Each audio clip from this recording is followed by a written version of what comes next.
Got John McMullen and Jody McDonald hanging with you on a Football Friday on Birds 365. Got a bunch to sink our teeth into today with the fact that Howie Roseman and Nick Sirianni both spoke to the assembled media yesterday.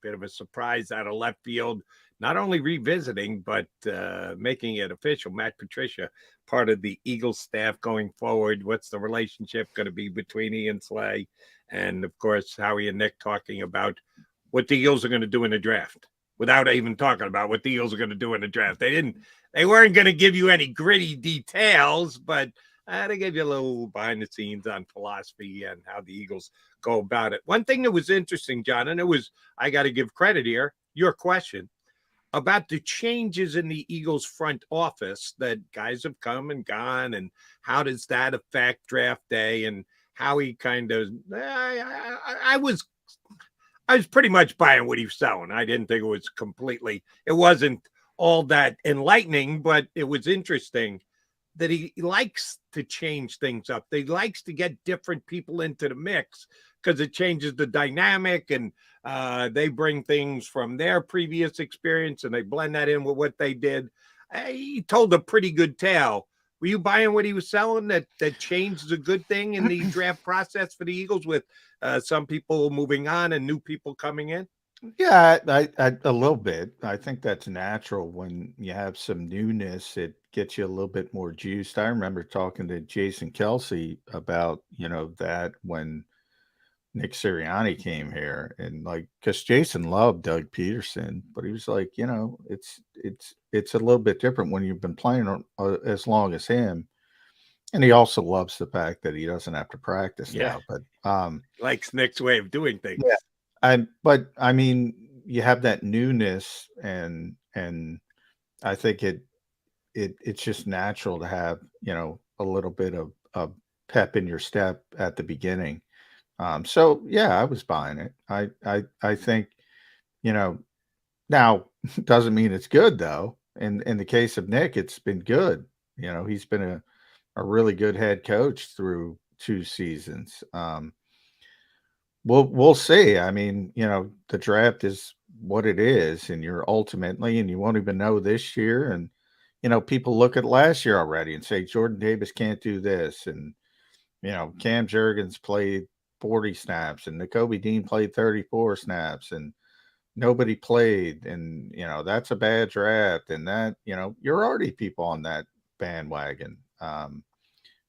You really got to wait 3 years if you want to be fair. And that's tough to do in the modern environment, but it'll eventually shake out if these guys are doing a good job or a poor job. And but if you go back to Andy Weidel, he did a pretty good job, and you go back to Joe Douglas, did a pretty good job overall. And that's sort of the standard you're looking at. And I know there are very few follow-up questions when you guys are there. There's a whole bunch of you guys there and only so many questions to be allowed and asked. But I give them the credit. They did stay over 35 minutes, which was a nice lengthy period of time they gave you guys. I was waiting for the McMullen follow-up because we talked about this on the show yesterday. Who's going to be manning the phones? Because you're in the middle of the draft. Howie has been as big a mover and shaker, trading up, trading back, as anyone this side of Belichick in the NFL. He can't be on the phone with all the teams at the same time. As good as he is, he can't do that. He can't be in 2 places at once. So he's got to give that responsibility to someone. And you and I debated a little bit yesterday on the assistant general managers, who are not necessarily hands-on football guys or hadn't been previously to getting their new titles. I thought you were going to jump in and go, yeah, but who's going to be on the phones with you, Howie, during the draft? You didn't get that's one of those things I know he's not going to answer. Now, he might answer that, in as we get to training camp, we'll get some off the record stuff, and he might go into it a little bit more deeply in that type of environment. But I think I said earlier this week, I mean, he's going to default to his assistant GMs. I mean, because he gave him the job, he gave him the title. So yeah, but hold on. Let me follow up with that. They gave Kevin Patullo a new title yesterday. What does it mean? Nothing. Well, So that the general that's the manager bigger. title could mean nothing. That they just slapped it And on him by so the that way, he didn't have to give the assistant general manager title to someone who would actually be involved on a draft night deal. and by the way, with Kevin Patullo, now the title itself might mean nothing, but like he's really important to Nick Sirianni. Oh I yeah, knew that. I knew that early on when he first got the job.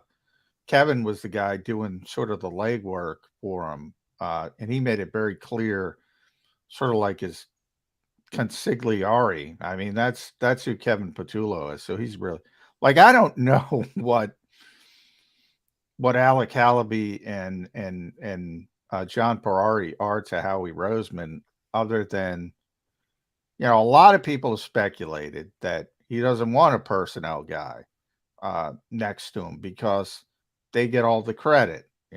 Well, Howie's not a football guy, that kind of thing. We've heard it on this show. I think it was Chris Landry. He's been hearing that for years. So, well, that must be an Andy Waddle pick. That must be a Joe Douglas pick. They're the personnel guys. They're the right. football guys. A lot of people have speculated that's the reason because he's never given out that title before. And when he gives it out to an analytics guy and a football compliance guy. Right. Um, That's why I want to know who's going to be on the phone. Do you think it's going to be one of the non-football guys? I can't believe that. Well, it might be Dave Caldwell, like I said, but he's not going to admit it. So, it's one of those things where, like, fans want you to ask, what do you think of insert name? They say, why are you guys not asking about, and there's certain things, and he did get asked about Jalen Carter, mainly for the off the field issues. And he got asked about Bijan mainly for the positional group issues. Like, he's not going to talk about players. Right. That's just, that no GM worth of salt is going to talk about evaluation of players. It just doesn't work that way. So you're wasting your time if you do that, essentially. So that's sort of the reason why, fans might look at us and say, why aren't they asking that? Well, if you're not going to get an answer. If you know the answer ahead of time, it's going to be a non-answer. You don't bother asking. And there are some things behind the scenes you can then, get sort of background on something, as I would describe it. And that's sort of how you go about it. Understood. And you get more information about how the draft worked after the draft is over. You might get a little off the record stuff, but you're not going to get ahead of time. Shoot. I love the fact that Howie came right out and said, well, am I going to tell you guys anything? No. that was pretty much in your face stuff. And by the way, we're going to have Mike Garafolo on the show. And, the most interesting thing Howie said to me is, I don't talk to anybody about the Philadelphia Eagles. Now, anybody meaning outside the building. Obviously, he talks to people inside the building. And, there's a lot of people that think he feeds stuff to Adam Schefter or, it was ironic about the Matt Patricia thing. So, but how that worked out, I was telling the story. Schefter tweeted out it's official in the middle of the press conference. And it's right in the middle? Right in the middle of the press conference. So, I was watching Howie. He wasn't stealth texting. So he didn't give it to Adam Schefter. So, obviously got it from the other side. Could be somebody else in the Eagles organization. But, a lot of people have speculated Mike is the guy he talks to the most. So that's up to you. You can ask that question if you want, Jody. No, I will. I'll ask him. I'm not going to put Mike on the spot. We might get a non-answer. Might get a non-answer answer. Right. But he said, I don't talk to anybody about the Philadelphia Eagles. Anybody outside the building. Yeah, I don't know that I believe that. That's I don't know if I believe it either, which is why I bring it up. That's how he in front of all the rest of you guys flexing his muscles a little bit. But that's okay. I don't have a problem with him doing that. But yeah, I'm going to throw the BS flag on that one, Howie. Sorry about that. And if you want me to put it to Garofalo when he joins us coming up in just a couple of minutes, I will do just that. One quickie before we take a timeout and then get Mike up here. The Panda-in-Chief went complete Eagles. Yeah, how What about happened that? to the Sixers, Johnny Mac? You Yeah. said lock it up. It'll be guaranteed Sixers. Yeah, I'm very shocked it wasn't Sixers. To the point was, I don't even know if Nick knew they were playing, man. I mean, that's lack of attention to detail. Who's his? Here's you can pull back the curtain stuff again. Who's his advisor? His quote unquote PR advisor. Bob Lang, which is funny. Did Bob Lang drop the ball here and not get him a Sixer thing? Who we put it on, Nick or Bob Lang? I don't know. I'll ask Bob. Maybe he'll take the he'll take the hit for Nick. He'll fall on the sword. There are times. There have been times. This is so funny to me. There are times that Nick will wear his Phillies gear or Sixers gear, and Bob will be off to the side with his Eagles shirt for the day. And as soon as the press conference is over, all comes the Philly stuff, all comes the Sixers stuff, all goes.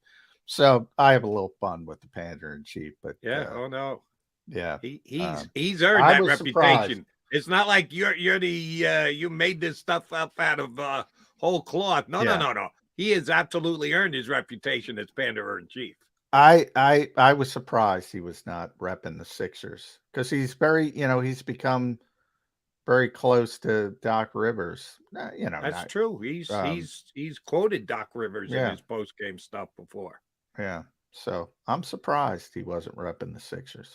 Maybe that's why the Sixers didn't pull away until the last minute of last night's game. Tyrese Maxey saving the day, baby. Man, he came up big for them last night on a wacky game up there in Brooklyn. But 3-0, and we won't see Nick again till when? After the draft, we'll have a post-draft thing. Day one of the draft. They'll have press conference after day one. Howie definitely is Nick in on the day one, the night of the draft one. Nick is there the whole time. Okay. Yeah. All right. Yeah. I thought I don't know why I remembered. I remember stuff Howie saying stuff after day one of the draft, but not necessarily Nick. But that might just be my memory. All right. I remembered to text Mike Garafolo before we got to the segment, and he said yes, he did get the link. So that means he's going to join us coming up in just a couple of minutes from the NFL Network. Mike Garafolo next here on Birds 365.